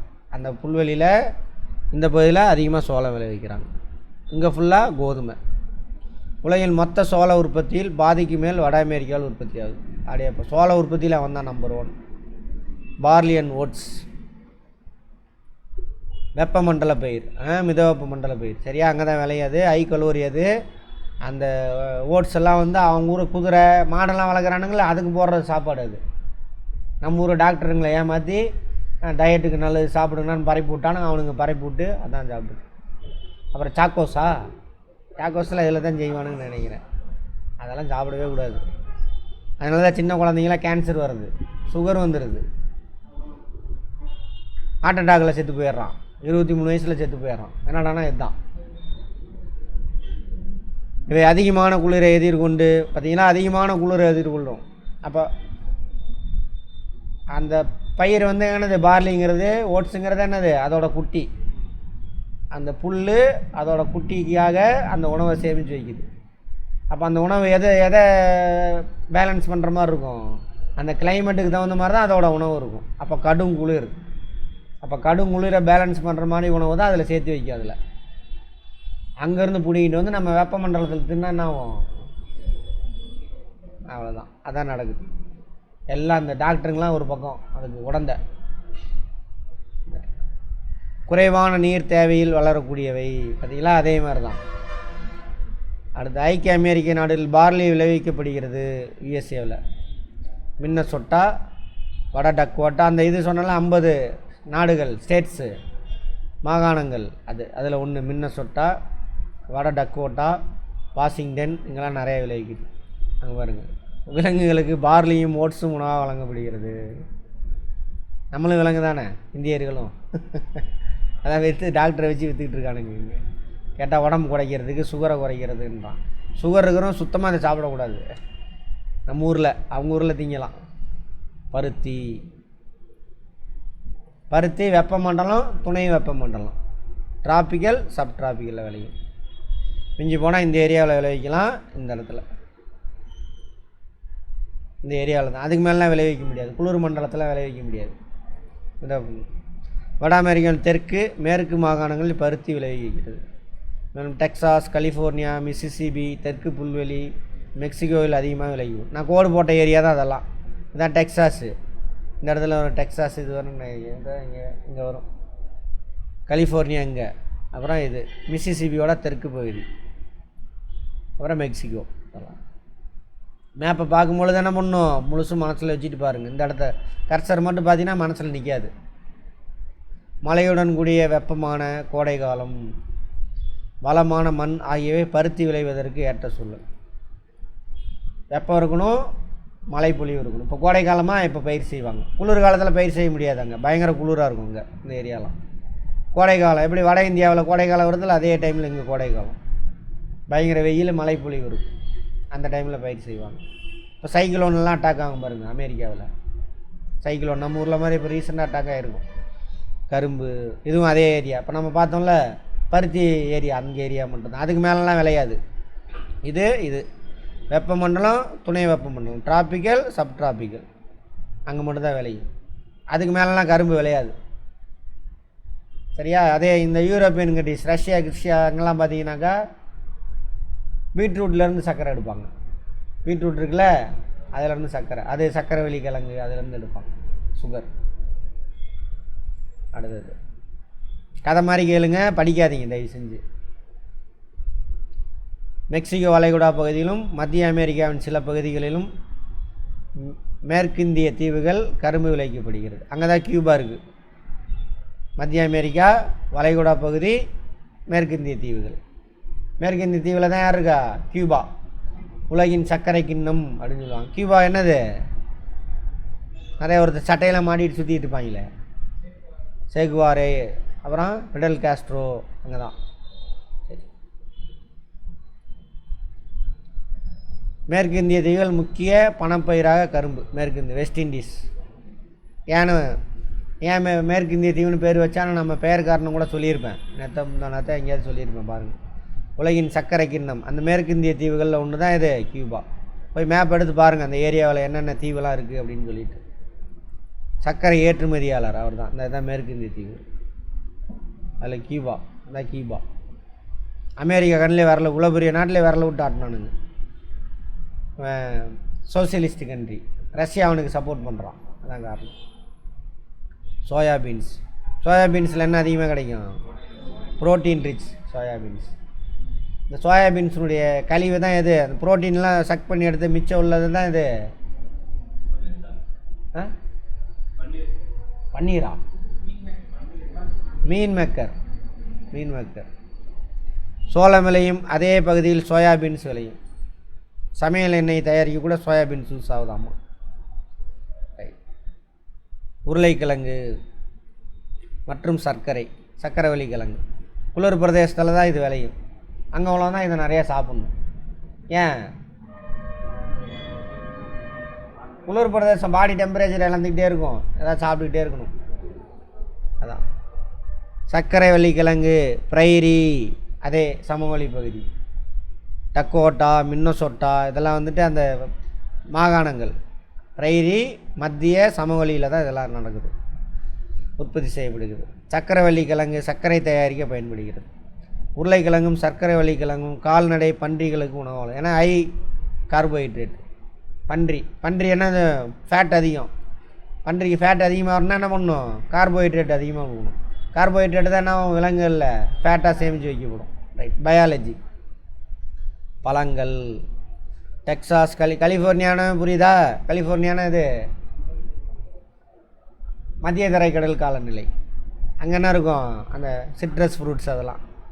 டெக்சாஸ் வந்து இங்கே இந்த இடத்துல ஒரு டெக்சாஸ். இது இங்கே கலிஃபோர்னியா. இது இங்கே பெரிய ஏரி பகுதி. பழங்கள் நிறையா விளையதான். லாரன்ஸ் பள்ளத்தாக்கு. அந்த லாரன்ஸ் அந்த ஆறு ஓடுது பார்த்தோம்ல, அங்கே பகுதியில் சிட்ரஸ் வகை பழங்கள் வளர்க்கப்படுகிறது. வட அமெரிக்காவில் கிரான்பெரிஸ், ப்ளூபெரி, கான்கார்ட் திராட்சை, ஸ்ட்ராபெரி அதெல்லாம் அங்கே விளையிறது. நெல்லிக்கனி இதெல்லாம் நிறைய விளையுதாம். கால்நடை பராமரித்தல். கால்நடை வளர்த்தல் முக்கியமான தொழில் அமெரிக்காவில்.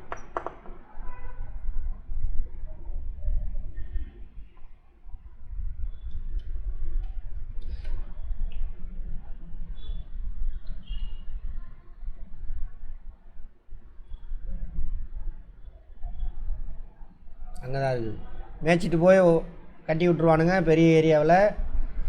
அல்லது இந்த மாதிரி கட்டி வச்சு அந்த மாற்றான் படத்தில் பார்த்தோம்ல, அதை புல்லெல்லாம் கூடரா அதை அறுத்துட்டு வந்து அதில் மிக்ஸ் பண்ணி இந்த மாதிரி போட்டு வளர்ப்பானுங்க.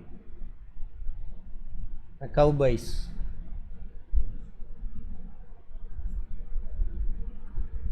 பால் கறந்து விற்றது, பால் ப்ராடக்ட் அது ஒரு பக்கம் விற்கிறான்.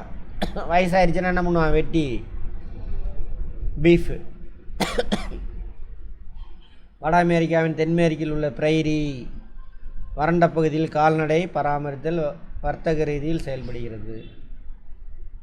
கமர்ஷியல் பெரிய அளவிலான கால்நடை மந்தைகளும் செம்மறி ஆடுகளும். பெரிய புல் இருக்கிற இடத்துல கால்நடை இருக்கும். ட்ரையாக இருக்கக்கூடிய ஏரியாவில் ஆடு வளர்ப்பாங்க. ஆடு சின்ன சின்ன புல் வளர்ந்தா அது சைஸுக்கு அது போதும். இங்கே நம்ம ஊரில் அப்படி தான். மழைப்பொழிவு நிறையா இருக்கிற இடத்துல மாடு இருக்கும், மழைப்பொழிவு கம்மியாக இருக்கிற இடத்துல ஆடு வச்சுருப்பாங்க. மாடு வளர்க்குற இடத்துல ஆடு வச்சுக்கலாம், தப்பு கிடையாது.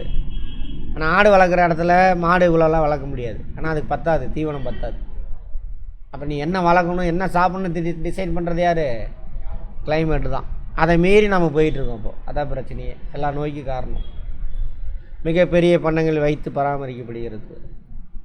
செழுமையான மேய்ச்சல் நிலங்கள் கால்நடைகளுக்காகவும் செழுமையற்ற, அங்கே பாரு நான் சொன்ன செழுமையற்ற மேய்ச்சல் செம்மறி ஆடு வளர்க்கவும்.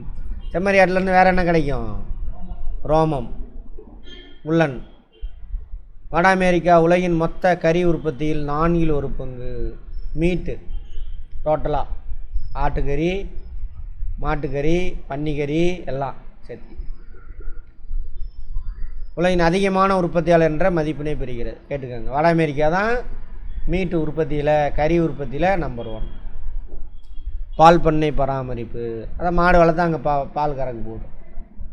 பால் உற்பத்திக்காக கால்நடைகளை பராமரிப்பது பண்ணை பராமரிப்பு என அழைக்கப்படுகிறது. ஃபார்மிங், கேட்டல் ஃபார்மிங். இது அமெரிக்கா மற்றும் கனடாவில் முக்கியமான தொழில். குளிர்ந்த மற்றும் ஈரப்பதம் மிகுந்த பிரைரி அதே ஏரியா தான். பெரும் ஏரிகள், அட்லாண்டிக் கடற்கரை, கிழக்கு கடற்கரை. பண்ணை பராமரிப்பு தொழில் அதிகமாக உள்ளது. அதுக்கு முன்னாடி பார்த்துட்டோம். கேட்டல் ஃபார்மிங். உலகில் மொத்த பால் உற்பத்தி, பால் பொருட்கள் உற்பத்தி 25% வட அமெரிக்கா. கோதுமை உற்பத்தி, அப்புறம் வேறு என்ன பார்த்தோம், பால் உற்பத்தி, மீட்டு இறைச்சி உற்பத்தி, எல்லாத்துலேயும் அவனுக்கு தான் நம்பர் 1 வட அமெரிக்கா. மீன் பிடித்தல் எங்கெங்கெல்லாம் சிறந்த ஏரியா? கண்டத்திட்டு இந்த ஏரியா. குளிர் நீரோட்டம், வெப்ப நீரோட்டம் இந்த இடம். கனடா மெயினாக பிடிப்பானுங்க. அதேமாதிரி இந்த இடத்துல, இங்கே இந்த இடத்துல இது வெப்ப நீரோட்டமா, இந்த இடத்துல இப்படி குளிர் நீரோட்டம் வரும். இந்த இடத்துல வட அமெரிக்க கண்டத்தை சுற்றியுள்ள கடல் பகுதியில் முக்கியமான உள்நாட்டு தொழிலாகும். கனடாவின் நியூ ஃபவுண்ட்லேண்ட் தீவுக்கு அருகில் அமைந்துள்ள கிராண்ட் பேங்க் உலகின் மிக சிறந்த மீன்பிடி தளம். கிராண்ட் பேங்க் இங்கே நியூ ஃபவுண்ட்லேண்டுக்கு அருகில் மிக சிறந்த மீன்பிடி தளம். ஐரோப்பாவில் எது மீன்பிடி தளம்? டாகர் திட்டு.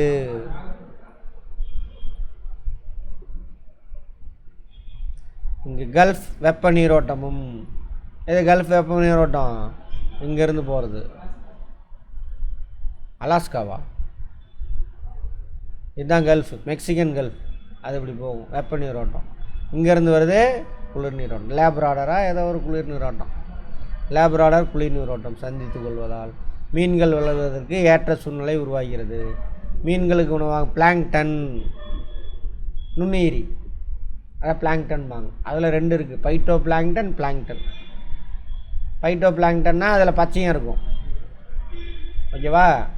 பச்சையும் இல்லைன்னா விலங்கு, அதுமாதிரி. அதை சாப்பிட்றதுக்கு அதோட பெரிய மீன், அதை சாப்பிட்றதுக்கு அதோட பெரிய மீன்.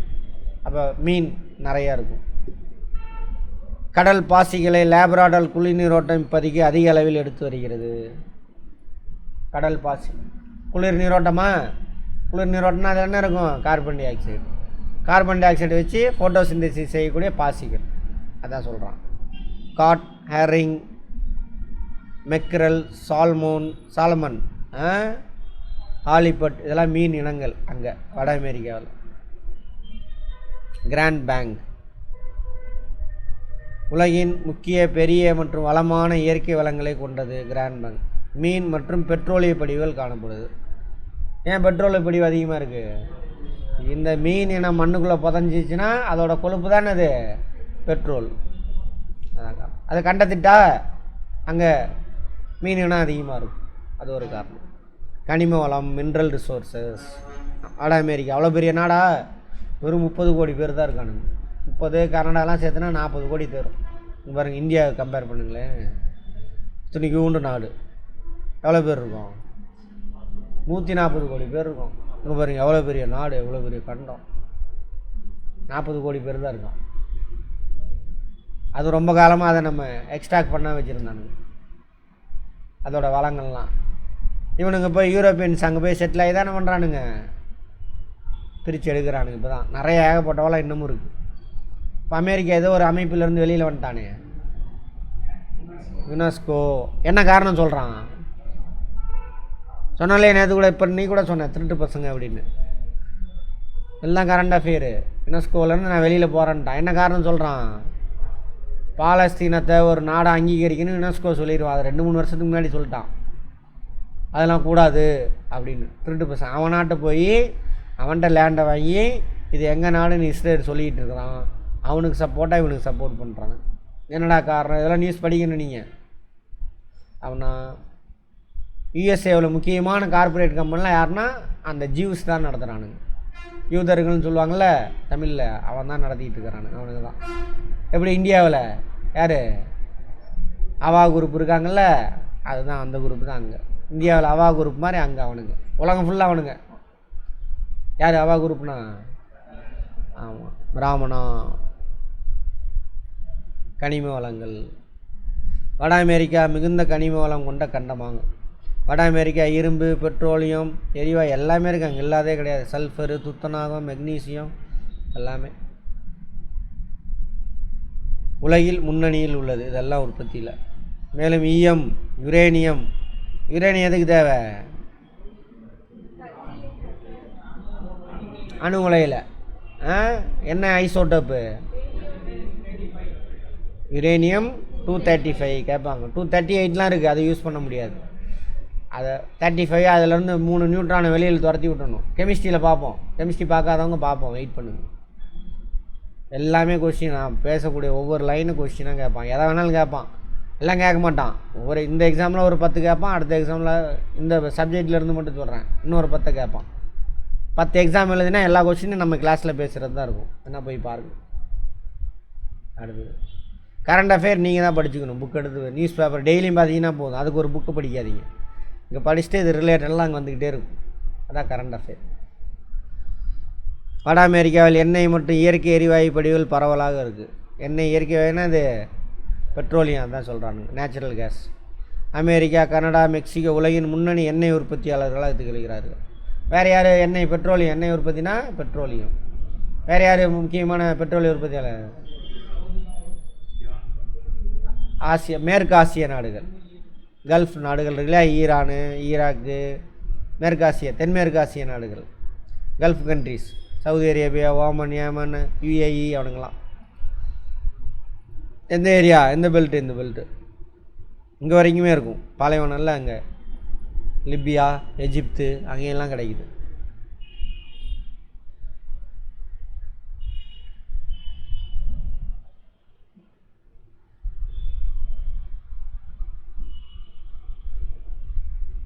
சும்மா பார்த்துக்கங்க, இதெல்லாம் எதுவும் மனப்பாடம் பண்ணாது. இரும்புத்தாது, கனடியன் ஷீல்டு, கிரேட் ஏரி, எந்த பகுதி? இந்த இடம் எல்லாமே. அதனால தான் அங்கே நல்லா அந்த கார் தொழிற்சாலை இதெல்லாம் நிறையா இருக்குன்னு சொன்னல, அதெல்லாம் இங்கே தான். சும்மா படிச்சுக்கங்க, இவ்வளோலாம் மனப்பாடம் பண்ண முடியாது. தாமிரம் அது ஏரியாவில் தான். ஸோ இதெல்லாம் சும்மா படிச்சுக்கோங்க.